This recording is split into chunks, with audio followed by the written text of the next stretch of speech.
Oh my gosh, the new Frozen 2 trailer looks so amazing and there's so much in there to dissect, so let's jump right in. By the way, I'm Megan and this is the Fangirl. First, it looks like they're gonna humanize Anna and Elsa's parents a bit more, showing her father telling his girls stories from his youth. It also appears that the new characters we saw in the other trailers are from the flashbacks of King Agdar's youth, and that explains why he would know about the trolls when his wife didn't seem to. That also probably means that an older version of that brunette girl will help Elsa in some significant way just because she's the daughter of a guy she used to know. And it looks like I was correct about the poster art and Anna and Elsa are at odds with each other, but more so because Anna wants Elsa to stay and be human, and Elsa might not be. I mean, she was born human and all, but she's more magical creature than anything else at this stage. And after decades of being made to feel like a freak, she literally just found her people. Honestly, we'll have to wait for the movie, but if the two worlds do remain separated, I'd like to see Elsa stay on as queen in the magical realm rather than the queen of Arendelle. Elsa is the happiest where she can use her magic without harming others, and as Sebastian once said, the human world is a mess. But I think the conflict in that would be Anna letting Elsa go. Anna is very attached to her sister, and the troll warns her that Elsa may lose herself to the magic.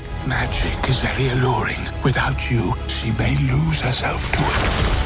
So even if that forest is the right place for Elsa, Anna's still gonna cling on and say, no, no, no, no, no, we have to go back to our life. Honestly though, sometimes love is giving people their freedom. So Anna might have to go home alone as the new queen of Arendelle. Overall though, this new trailer is giving me such a Song of the Sea vibe. A barrier is opened, it's giving humans a chance to escape and magical creatures an opportunity to seal themselves off from the rest of the world. But it's likely gonna be permanent. You know, some silly movie restriction where they have 24 hours before the veil falls forever or some nonsense like that to manufacture tension, but we'll see what they do. Now, it appears that this veil was created by the forest or maybe its inhabitants as a way to stop a war between the Arendelle kingdom and some kind of non-subjects that lived in this tribal setting. Within the forest, we see what looks like tribal people mixed with uniformed guards, likely from Arendelle. Maybe they're from a place like the Southern Isles, but their buttons look like the Arendelle flowers, so that's what I'm going with. There's definitely a reason why these humans in the Vale are dressed differently from each other, so they're from opposite sides of some conflict. I also want to double down that Kristoff was cut off from his family when that veil fell, and that would explain why he remembers nothing and why the trolls kept him, just like they assumed he was an orphan without any questions. Well, if Kristoff was wearing clothing that looked just like the people who were cut off by the veil, that could have been the trolls' clue that Kristoff needed help, and he couldn't go with the other humans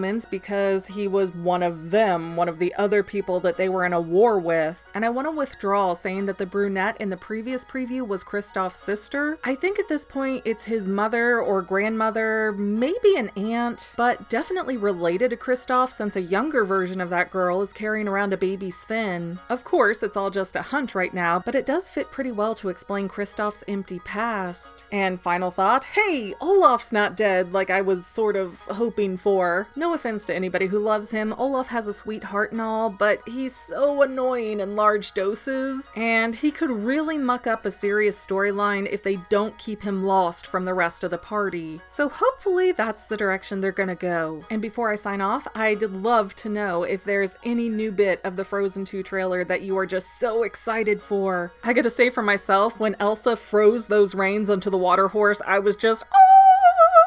So I think that's the part that I'm just clamoring to see. I can't wait until November. I might be overthinking it, but that's literally my job. Well, family members, we're almost done, but I want to invite you to hang out with me in some other places. I'm on Twitter and Instagram as my own personal self, and I have a Facebook page too, but I mostly just post photos over there. And sometimes people say, hey Megan, I want to mail you something. How do I do that? Easy. Just click the About tab on my channel page, and my most current P.O. Box info will be right there. I also run another channel, The Family. It's really a hodgepodge channel where we might post anything. Oh yeah, and I also sell shirts and stickers and stuff with the Family and the Fangirl logos. If that is your cup of tea, I have a link in every description of every video. Finally, if you want to help out the Fangirl channel and make sure I'm putting out video essays for years to come, the best way you can help is by subscribing and watching more more of my videos, whether they're new, old, whatever. Maybe even share 1 or 2 on social media, help spread the word. People who watch to the end of videos like you helps to tell the site, hey, this is a good video, we should recommend it to other people. So if you made it this far, leave me a comment of something like, hey, I made it to the end. Love ya.